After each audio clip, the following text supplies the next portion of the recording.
Well, good evening, all my little bunnies, fluffs, and everybody out there that feels like watching me tonight. Daisy here with you tonight, and we're doing a video game thoughts. Now, this is one I didn't hear about when it came out. In fact, I borrowed it from a friend initially, and that's how I learned about it. This one came out for the Genesis. This is called Beyond Oasis. Now, a little secret, so I can actually manage to do this while I'm on camera. This is called preparation ahead of time. Can I still grab that with my bun paws? Bun paws are not the best for grabbing things. Now, this particular game actually showed up in this device. It's an AtGames Genesis kind of compilation device. And it's one of a couple different Genesis devices I got with their label on. Now, the biggest problem people seem to have with their products was the sound wasn't quite as good in the emulation. And for me, that's not as big a deal. Normally, when I'm playing, 80s and 90s video games, the sound wasn't that great in my opinion anyway. I turn the volume down and put something on the TV. So, especially in handheld stuff like this, volume on the game goes all the way off, and Star Trek goes on the TV or something. Even if it's, basically something either I'm going to actually be paying more attention to than my game, or something that I can at least put in the background and not care so much about. So, if the noise isn't your biggest deal with this kind of game system, then by all means. This cute little portable was actually really inexpensive, and it houses an SD card slot. Oh, what a concept, mind you. That SD card slot can take Genesis ROM files. So if you happen to, for some reason, have every Sega Genesis game in ROM files sitting on a hard drive somewhere in your possession, I'm not saying where you got it from. I don't ask questions. It doesn't take up that much room, including all the different variants from PAL and Japan. And say like an 8 gig SD card, which would fit happily into that device, would successfully cover your needs, and you basically have the entire Genesis library in a handheld device with a rechargeable battery pack in it, and charges via mini USB. Mini USB. It's mini. It's not the micro. So gotta remember to bring all your appropriate chargers with you. It did have an AV out, but I never got the appropriate cable for that. You never can get those right. Some headphones. It's got the 6-button controller option on there. None of the games built in with it have 6-button needs, but if you happen to put all the ROM files on there, well, you have all the 6 buttons you need then. Say, Mortal Kombat or something. Good thing. But back to the fun at hand, which was Beyond Oasis, which happens to be on that, and I believe my first teeny Genesis that plugs in the TV. And I'm pretty sure I bought it on a few of the virtual consoles, like the Wii U or something like that at different times. It's a fun game. I definitely can see why I was stupid enough to buy it more than one time. Anyway, to talk about it. This is it's kind of a beat-em-up slash Zelda type quest game. More or less overhead view, kind of a angled view. Kind of a blur between Teenage Mutant Ninja Turtles, the arcade game style, and Link's Awakening. Because there's a lot of jumping and punching, kicking and sword play in the air, and there's also a lot of grid work type walking around. and jumping and platforming. It's got a lot going on.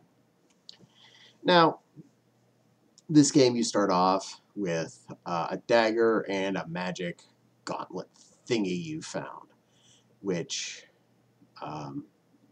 is kind of the whole purpose of this. That magic gauntlet's what's helping you through this.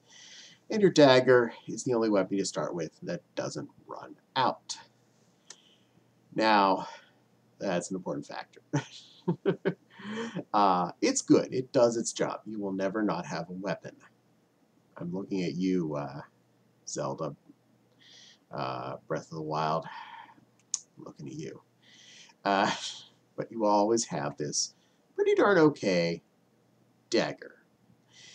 Now, as you kill bad guys, you're going to find items like swords. And you might find them in chests and things as well. Almost all of those have limits. Generally, they're 10, 20, or 30 shot swords, or bow and arrows, or whatever. And after that many shots is over, that weapon has disappeared. It is just gone. You can't fix it. There's no repairing. You just have used up that particular sword. So, a lot of times you would end up, in the early parts, saving the swords for boss battles. The bad guys do take, some of them only a few hits, some of them more hits. Better weapons do more damage, better attacks do better damage. Some are weak against special things like fire or water, depending on the type of critter it is. I mean, there's a lot of variation in combat here. But yes, better weapons will take out health bars a little faster. I'm kind of thinking more final fight in the way that part of the game works, because you actually do get to see your bad guys' energy going down as you hurt them, and that does help you a lot, so you know that that big honking guy that's on the screen, yeah, you're hitting it. You're actually doing damage. You're not just whiffing there. Unfortunately, though, your sword is wearing out because you decided to use that disposable sword instead of your infinite dagger. But that was your call. So,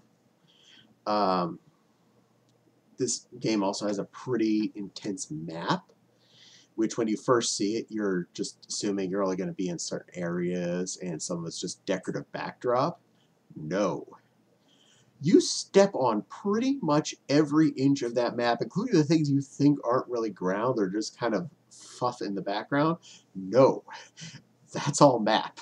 Throughout the game, you do go pretty darn near everywhere. And your purpose is to get the 4 spirits and have them join into your group to go beat the... I can't even remember what the evil bad guy at the end was. I just remember the majority of the game, honestly. But you have 4 spirits that you can summon with that magic gauntlet once you've acquired them. You cast... whenever you don't have one of them cast, your magic meter quickly fills up. And once you cast on the appropriate item, after you've acquired them, they will pop out. And that magic meter slowly goes down as they've been out and or doing special tricks. Your 4 spirits that you acquire throughout the game starts out with the Water Fairy, which does healing and stunning attacks. The Fire Efreet, which does fiery things and explodey things, and basically just punches people if he happens to be out and they're near them. That's like a free action. If he happens to wander on the screen next to this bad guy, he's going to hit him, which is nice. Free hits, always good. Next is your Shadow, which literally sticks on you, and you kind of like have this wobble effect look. It does act as sort of a defense mechanism mostly, and a doubling your offense. So when you swing a sword, it also swings a shadow of the sword, or a free extra hit. Nice. He also helps you with transit, so he'll like stretch out from under you, grab onto something on the other end, and pull you over. Kind of like a hook shot type situation there. It'll also help you if you accidentally fall off. It'll kind of like hover you back into place and say, nope, you didn't fall. No hurtsies for you. But the idea that he actually takes some of the hits for you whenever he's on, really helpful. It's like having an extra health bar when you have him, as well as an extra damage at the moment. And lastly is the plant dude, which you watch Little Shop of Horrors, think Audrey 2. It's like a carnivorous Venus flytrap-y type plant thing that attacks and bites things and breaks down barriers and whatever. Really kind of neat. Very, very helpful critter to have around. And that's a good thing. Definitely breaking barriers, though, I think is the biggest portion why you have them. And each of these critters you get by casting on their element. The plant is the hardest one. You have to actually find a plant root thingy that's on the ground to cast on. Fire, anything that's on fire can be cast on, and a Efreet will come out. The fairy, any water or water type bad guy, so the slime guys, little slime puddle guys, cast on them, fairy, free fairy. Shadow, you have to have something reflective. There are quite a few reflective stones, some reflective bad guys like armored suit guys that will let you have the cast off them and get your shadow on. I like all the special dudes. They're actually all really fun to work with. I'd say the plant's the least useful, but he is really kind of cool in himself. But in a pinch, most of the time I'd usually have the fairy if I had a choice because it's a slow degrade and you have healing whenever necessary. So, very helpful. Now, there's a few kinds of weapons in this game. Not too many. There's several different grades of swords you run into throughout the game. Regular sword, death sword, fire swords. And several bone arrows, metal arrows, fire arrows, explosive arrows. And there are a couple of other infinite weapons you can find.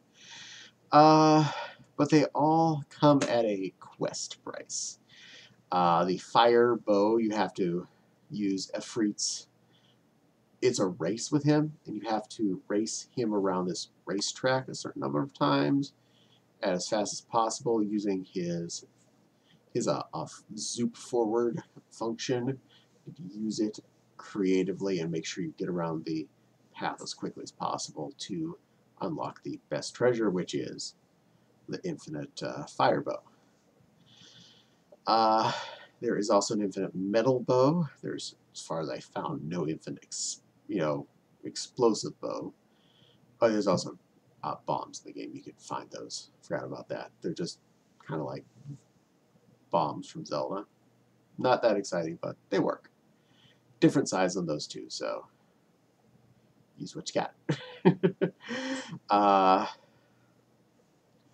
Believe the infinite bow was, the metal bow was falling down a waterfall, and you just had to fall in the right spot, and you caught it on the way down.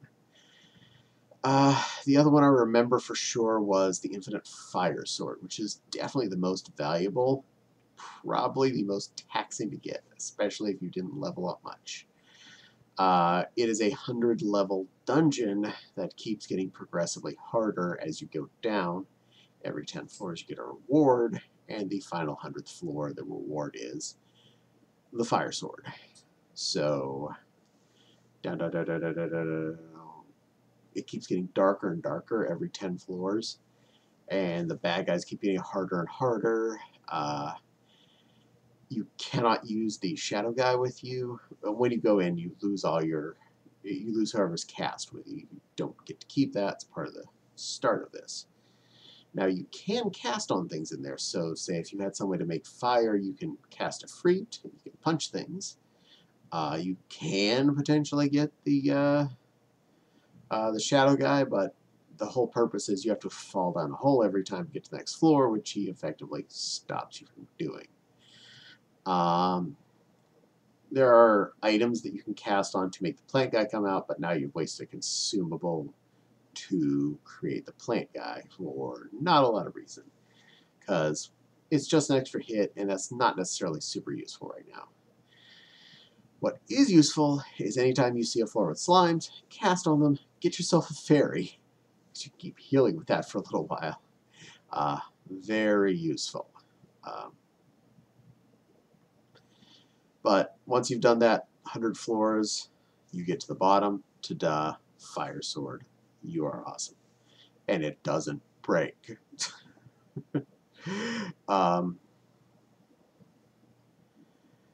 It's not necessary for the game, but it's definitely a plus. Overall, the game is pretty smooth. You don't necessarily have to grind at any point, but after you kill so many bad guys, they drop a red heart, which you pick up, and you get more health and a level, and I believe more magic bar power, effectively. So everything goes cooler. You keep getting those as time goes by, assuming you keep killing bad guys and picking them up. So you can keep leveling up as much as you like. Yay, you.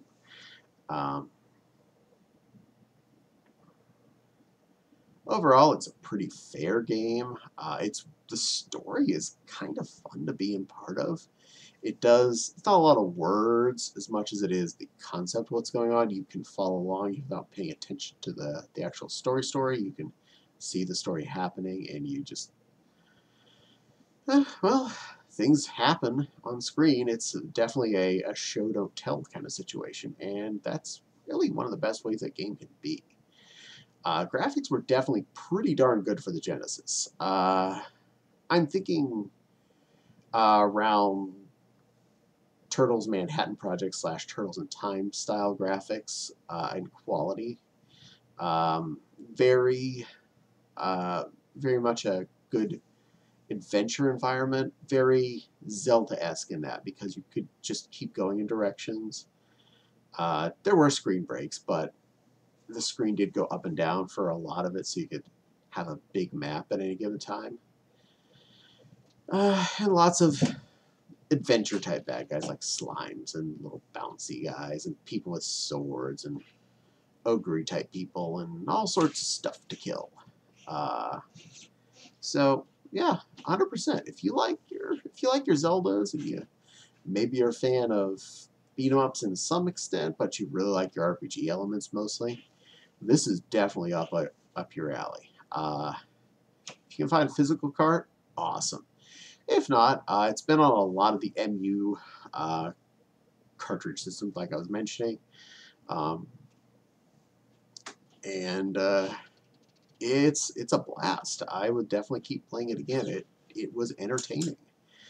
For sprite-based type 3D top-down type environments, top-notch. Anywho, that was Beyond Oasis, and definitely one that, if you get a chance, let's do it. So this little bunny wants to thank all of you for watching. I know that it was a bit of a talker, but it's definitely a game I know I liked a lot about, so I hope you take time to give it a shot. If you have any comments about it yourself, go ahead and put them in the comments below. Have you played it too? Did you like it too? Because I like to find other people randomly that like the same games I do. Don't forget to subscribe and hit that little dingly bell. You like the little dingly bell. It makes YouTube happy. It makes me happy, because it then means more people end up seeing my videos too. So, yay! And the Patreon link is in the description below, in case you feel so inclined to help support this financially. I definitely appreciate every penny. It does go directly to help make better videos. And, well, getting close. I think another month from now, and I'll pay off that lamp behind me. It's still on from when I did a video out there a little bit earlier in the evening. Also, laptop still sitting out there, video camera turned on but stopped. Because, yeah, it's easier to leave that open until I take off these. So, I want to thank everybody for being good, watching to the end here. If you're a good little sissy puppy and you're the one who watched this long, because you're one of the few people that does, thank you, Trajan. You're a good puppy. Tell the bunny you deserve a good hug. Anyway, I'll see you all again soon, and I hope you all behave and be good little pretty bun buns.